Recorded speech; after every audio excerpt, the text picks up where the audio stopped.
വയനാട് ഉരുൾപൊട്ടലിൽ സംസ്ഥാന സർക്കാരിനെതിരെ അതിരൂക്ഷ വിമർശനവുമായി കേന്ദ്ര വനം മന്ത്രി. പരിസ്ഥിതിലോല മേഖലയിൽ അനധികൃത കയ്യേറ്റങ്ങൾക്കും ഖനനത്തിനും അനുമതി നൽകിയതിന്റെ ദുരന്തമാണ് അനുഭവിക്കുന്നതെന്ന് കേന്ദ്ര വനം മന്ത്രി ഭൂപേന്ദ്ര യാദവ്. കേന്ദ്ര വിമർശനം തള്ളി സംസ്ഥാന വനം മന്ത്രി എ.കെ. ശശീന്ദ്രനും രംഗത്തെത്തി. വയനാട് ഉരുൾപൊട്ടലിന്റെ ഉത്തരവാദിത്വം സംസ്ഥാന സർക്കാരിനെന്നാണ് കേന്ദ്ര വനമന്ത്രിയുടെ ആരോപണം. ഉരുൾപൊട്ടലുണ്ടായത് പരിസ്ഥിതി ലോല മേഖലയിലാണ്. ഇവിടെ അനധികൃത ഖനനത്തിനും കയ്യേറ്റങ്ങൾക്കും തദ്ദേശ സ്ഥാപനങ്ങൾ കൂട്ടുനിന്നുവെന്ന് കേന്ദ്ര വനമന്ത്രി ഭൂപേന്ദ്ര യാദവ്. പ്രദേശത്തെ കയ്യേറ്റത്തിന് രാഷ്ട്രീയ നേതാക്കൾ സംരക്ഷണം നൽകി. ഇത് നാണക്കേടാണ്. പശ്ചിമഘട്ടത്തെ പരിസ്ഥിതി ലോല മേഖലയായി പ്രഖ്യാപിക്കാൻ കേന്ദ്രം പ്രത്യേക സമിതി രൂപീകരിച്ചിരുന്നുവെന്നും സംസ്ഥാന സർക്കാർ സമിതിയുമായി സഹകരിക്കുന്നില്ലെന്നും ഭൂപേന്ദ്ര യാദവ് കുറ്റപ്പെടുത്തി. എന്നാൽ വിഷയത്തിൽ ഇപ്പോൾ തർക്കത്തിനില്ല എന്നാണ് സംസ്ഥാന വനമന്ത്രിയുടെ പ്രതികരണം.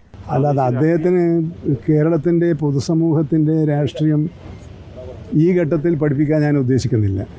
കാലാവസ്ഥാ മുന്നറിയിപ്പ് അവഗണിച്ചതാണ് അപകടത്തിന് കാരണമെന്ന അമിത്ഷായുടെ പ്രതികരണം വലിയ വിവാദങ്ങൾക്ക് വഴിവെച്ചിരുന്നു. പിന്നാലെയാണ് ഉരുൾപൊട്ടലിന്റെ ഉത്തരവാദിത്തം സംസ്ഥാനത്തിനാണെന്ന കേന്ദ്ര വനമന്ത്രിയുടെ പുതിയ ആരോപണം. റിപ്പോർട്ടർ, ദില്ലി.